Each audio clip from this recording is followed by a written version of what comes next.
So if I understand correctly, Clickites probably started off as a company doing marketing tasks and automated marketing tasks. But now you've branched into other business process automation as well. Does that pretty much sum it up? Welcome to Clicks and Bricks Podcast. We talk about the entrepreneur mindset. So we are into digitizing and automation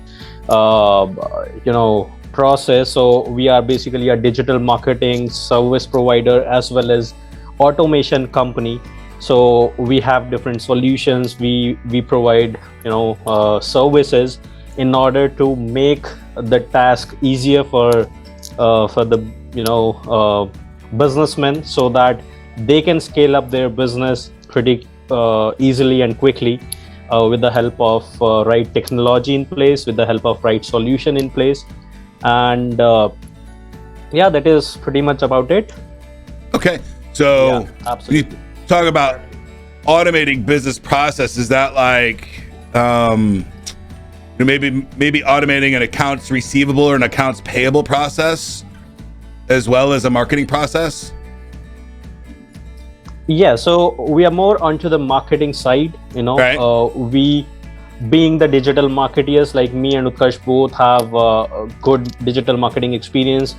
Earlier, as obviously, if I give you a brief background about us, we used to have a job in a good company. I can't take the name, but yes, right.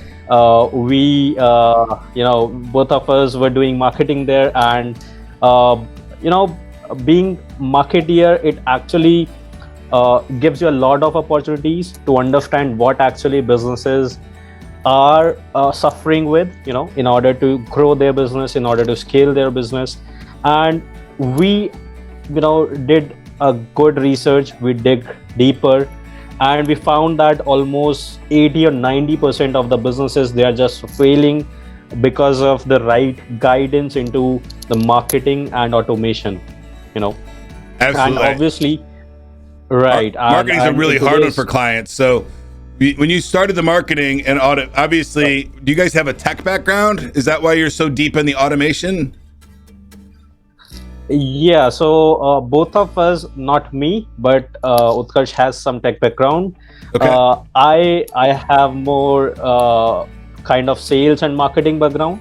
So it's like Utkarsh looks more of the technical stuff, and I try to find out what actually the client wants, what actually is he looking for, or what would be the right set of solution for the company or for the person who is coming towards us.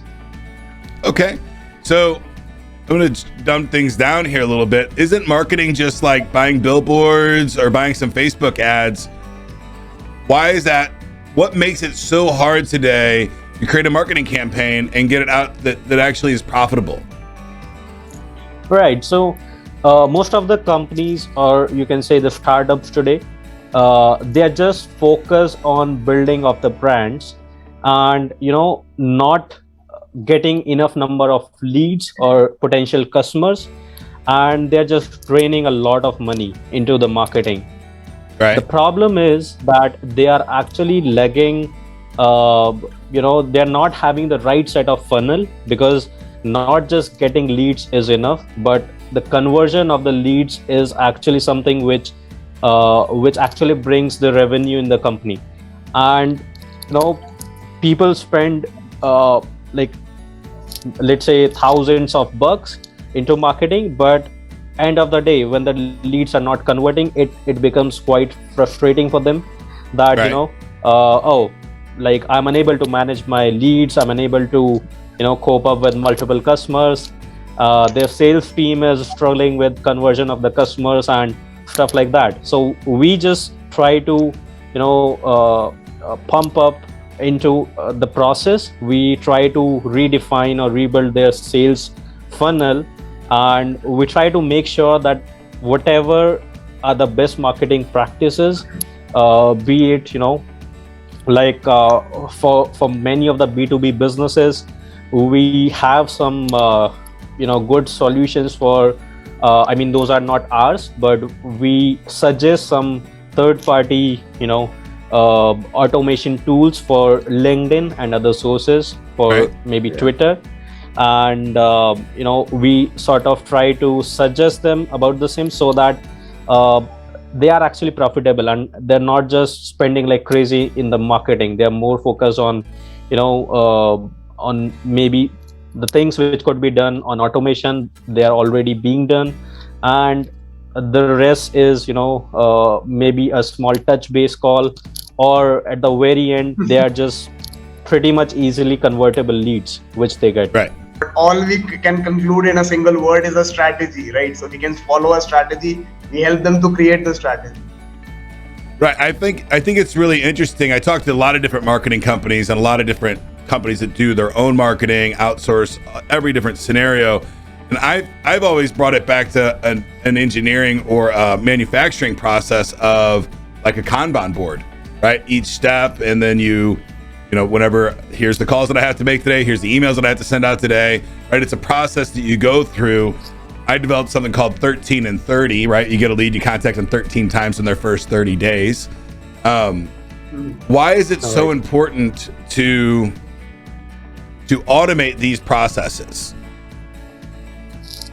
Right? Are you taking a sales jobs guy away, the job away from the sales guy or the sales team? Or are you, do you run across that argument? Hey, if it's all automated, what's the sales team going to do? Right. So pretty interesting question, first of all, Ken. But, And we are actually looking for the same thing. So I can understand it is a pretty good question. Yeah. Yeah. Right. I mean, absolutely. the manager might not, if you've sold the manager, he probably won't have that question, but the sales guy might, right?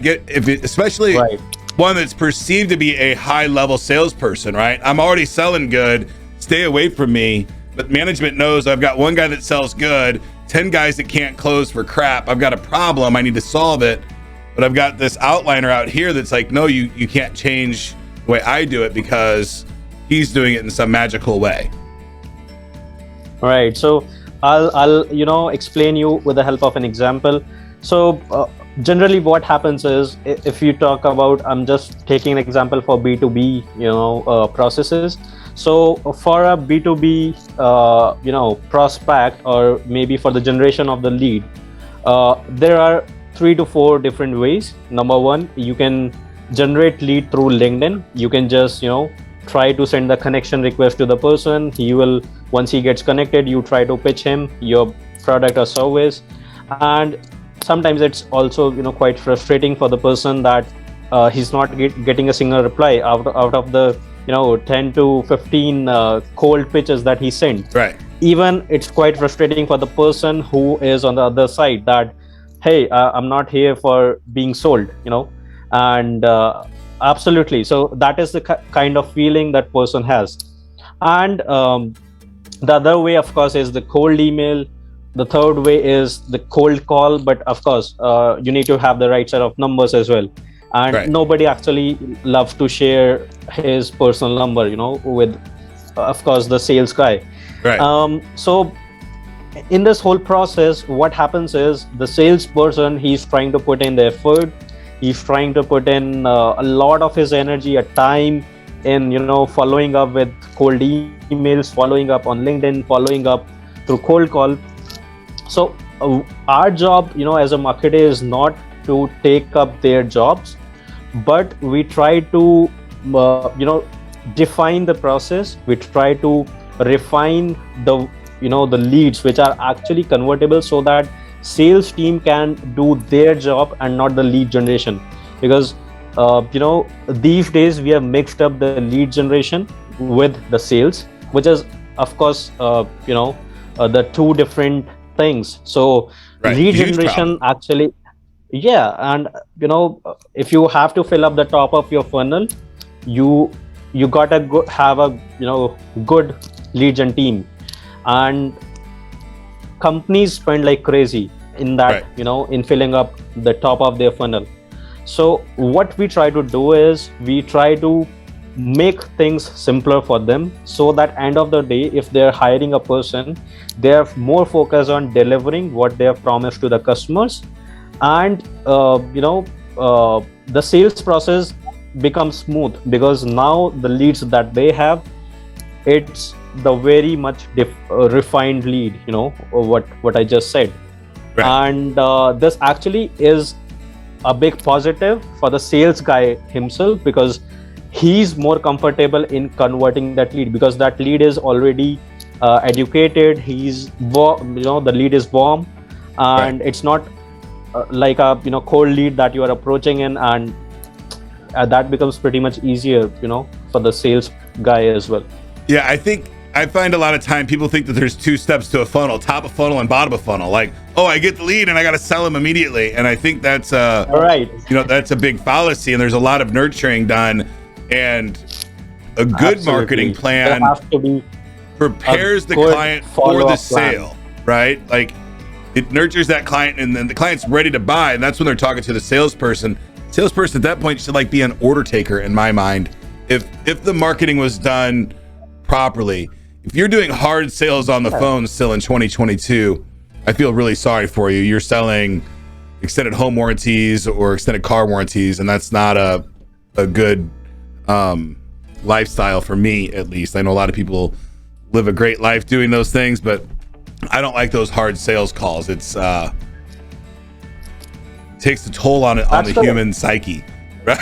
It's not fun. So it's much better to talk to people that are interested in your product every single day and they want to buy it, instead of trying to talk them into the benefits of getting it. And a good marketing plan does exactly that, right? It builds that customer awareness to the point like, oh, I know this, I'm product aware, I'm solution aware, I'm problem aware, I'm ready to buy and move forward. Correct. But if the marketing plan end is of the day, the salesperson is just handling the objections. That's it. Because that is the ultimate goal of hiring a sales team, that your team is actually able to handle those objections which are coming from the customer's end. But when the sales team is busy in conversion of the customer, he would not be able to give his 100% in conversion of handling of the objections of the customer in a right manner. Yeah, and I think done properly, there's only one objection, right? Will I get what I paid for? that's the biggest objection somebody's going to have. So really, it's that last step of trust with the company, right? Oh, this is a real person I'm doing business with. That should be kind of the mantra. So can you two tell us a little bit, how did you, what were you doing before Clickites, and how did you guys get together and partner up? There was a plan. So that unlike pole attract each other, right? So according to me, it was just like that. Prateek was into something else, I was into something else, but he was managing sales and marketing out there, I was into technical stuff. So we were actually working into two different departments, right? Okay. So one day a time came that okay, he's Prateek, I'm Utkarsh. So I find that day really very interesting that we two met, but otherwise there was no plan for any sort of business or something. But after that, we were situated into a same rented place. Okay, so it was a coincidence. You can say that a coincidence. Right. But we actually share our ideas that we can do probably multiple things to help people out there, how they're facing problems into sales. So Prateek get into that part, and I was into technical part more. So I was behind that, about the website, about the marketing stuff. So we both planned that okay, we should help people, help them to grow, but in a more strategizing manner, right? To maybe their understanding about their marketing strategies, about their sales strategies, and crack it. What we were actually doing at Clickites is that we were trying to work on the personality development of the individuals, because if you'll notice, half of the people, they just get rejected in their interviews, not because of the lack of technical knowledge, but the lack of their personality or the confidence that they have to have during the interviews. So that was something which actually pushed us, because two of us we believe at that time that we are good communicators. I don't know whether it is, but yes, we found it always as better than some and worse than others. Right. Communication. So yep. Correct.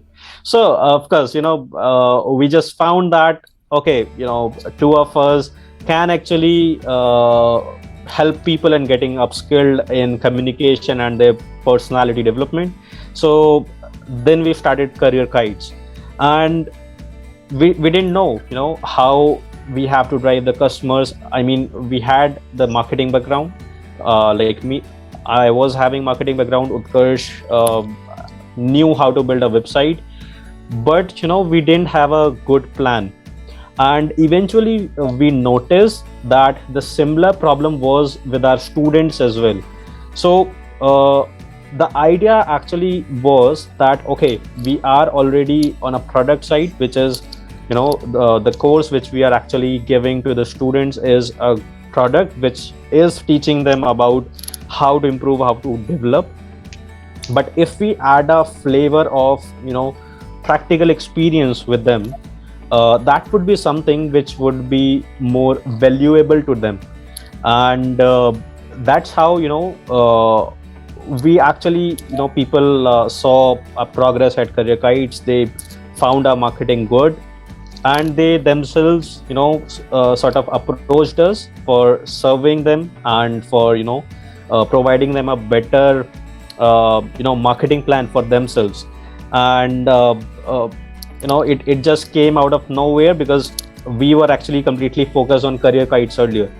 And then we realized, okay, we can build funnels for people who are struggling with their businesses. So then we just thought, okay, why don't we scale this service side of ours? Because we do have a product we are serving there to our students, and the students also need some practical experience.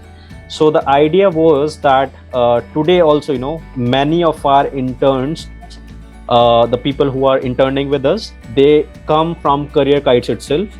And at Career Kites, we teach them, and the same people actually want to grab the practical experience, and they want to get some industry experience as well. And they join us at Clickites, and then they get that practical experience, and their actual professional journey starts from there. Right.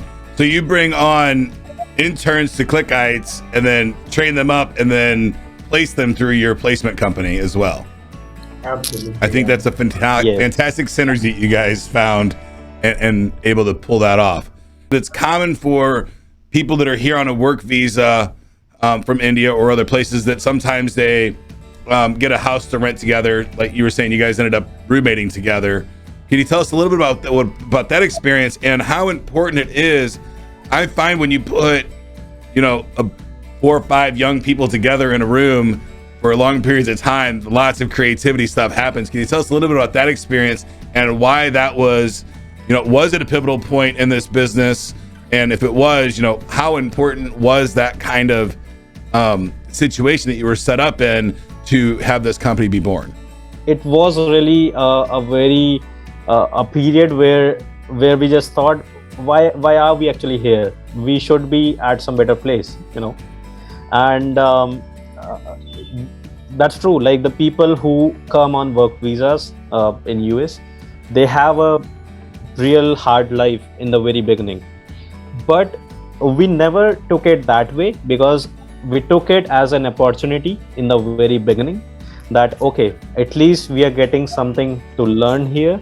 So in the very beginning, we were not really thinking of the earning part, and that was one of the things that we believe we had in common, because I'll tell you, we had a team of around 5 to 6 people. Out of those 6 people, only 2 of us were the survivors after 6 months. And oh wow. Yeah, and that actually gave us the vision that okay, if 2 of us can survive here, man, we can survive. A lot of tenacity to start a company and get it to profit and run it and keep it going, right? That takes a lot of energy, a lot of resources, a lot of creativity, and sometimes you have to do it hungry and broke. But when you do it that way, I think the outcome is so much more gratifying when you bootstrap than the venture capital route. But I mean, I've got a lot of friends in the venture capital route too. I'm not saying anything bad about it. It's not for me. Raising money and that kind of stuff is not something I've ever been wildly comfortable with. So I absolutely love the bootstrap method. It has its own set of struggles, but it is really, really gratifying when you get there. So was this a house that was set up for guys that wanted to do startups, or guys and girls? Or was it a house set up for people here on work visas for your bigger company that you were with? Yeah, we had a small house on rent. It like 4 of us used to live there, right? And even one of them had a pet, which was quite devastating because Utkarsh actually loved pet and I don't. I don't feel that smell of them, of their presence. So you can say, it was quite sort of, you can say, not an easy experience, but somehow we managed. Yeah, I've had all kinds of living conditions, and I know lots of roommates with any kind of pet is going to cause, just having lots of roommates is a challenge. Add pets into the mix, and then it's a whole different ball game. Everything goes good in terms of pandemic and of course the war going on. The 2 of us are definitely going to expand completely in US because right now we are even working with many of the Indian companies. We are helping them in scaling up, and the plan now is we do have clients from USA as well. So I would say the plans for this year are going to be to try to expand in US as much as possible, so that we can build it more quickly what we want to reach at, right? And again, we want to take it from there. Wonderful. Well, I wish you the best of luck in that journey. I know there's a lot of challenges right now in the world with the Ukraine and everything that's going on over there. I pray that is resolved as soon as possible. I definitely don't want to be traveling anywhere outside the country at this time. Right. So fantastic. What's next for Clickites? Yeah, so we have launched our website in UAE. We have launched our website in Singapore, and we already have the website in place for India and US. So again, we want to hit new milestones in terms of not just providing up the services, but we are actually working on a couple of products of ours where we actually want to try to fill up the gaps which are still there in the marketing or automation. And once we find out that the product is good to go, we are soon going to launch it up, and of course we know how to market it. Wonderful. Thank you for your time today, guys. Do you have anything you'd like to leave the audience before we go? For audience, I do have a small gift in terms of how they can also scale up. So like me and Utkarsh, we actually try to decide what we can give to the audience, and we concluded that let's try to help as many people as possible. So we are actually giving an opportunity to whoever is watching us, whoever feels is struggling with the automation or lead gen part or the marketing part, to have a one-on-one discussion with me and Utkarsh, and we would love to define or maybe strategize how you can also build your funnel in a right manner, or what are the fixes that are needed to be done. Additionally, we would love to offer a small, you can say 10% discount on whatever services we have in place.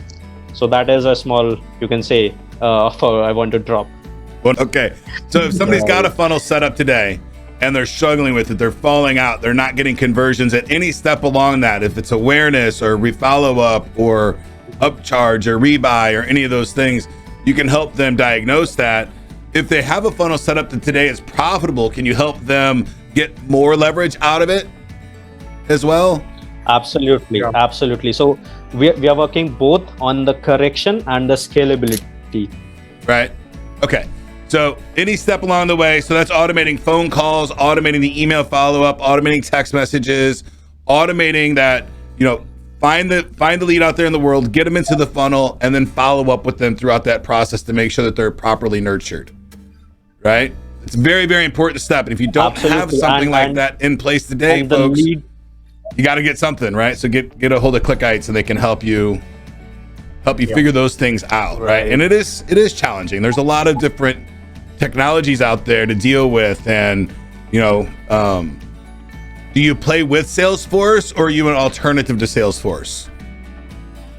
Yeah, to be honest, we generally recommend HubSpot, as the CRM of our choice personally.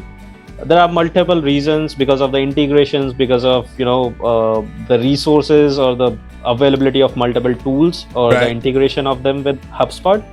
It's a less subjective tool than Salesforce. Yes, and it's pretty much easier to use. Anyone who has zero technical knowledge can just come up and start using it right away. It's a little clunky in my mind, but there's no perfect tool out there, I don't think. Like, there's all these different tools out there. I like HubSpot. It's a good CRM. Even for a startup company, it is the best tool, because you start the process and you can't go for directly to a Salesforce part, right? So for the initiation, it's the best tool ever. Right. Fantastic. Right, and eventually, if you scale, you can just move on to Salesforce, or whatever CRM of your choice. It can be pretty big to outgrow HubSpot, though, right? It can be hard to outgrow HubSpot, I think. Yeah. It's a pretty robust platform. Yeah, correct. Yeah. And it's the most, the one thing that I love about HubSpot is the accuracy. It tells you each and every single activity of your lead, what actually is your lead doing at what time. So that's pretty much easier for the company to track their leads and to track the sources as well, because Utkarsh manages the SEO part as well, and I am responsible for the PPC marketing. So earlier it used to be a conflict between us, that hey, this lead has come from SEO, and I used to be like, no, this has come from pay-per-click. And no, but now it was now we know every single lead, what is the source of that lead, how this person has come, whether it's from direct traffic, is it from PPC. So now we know everything about it. Wonderful. Well, thank you for your time today, guys. I very much appreciate it. That's it for today's show, folks. Again, if you'd like to join my text line community, the number is 314-370-2871. Get to work.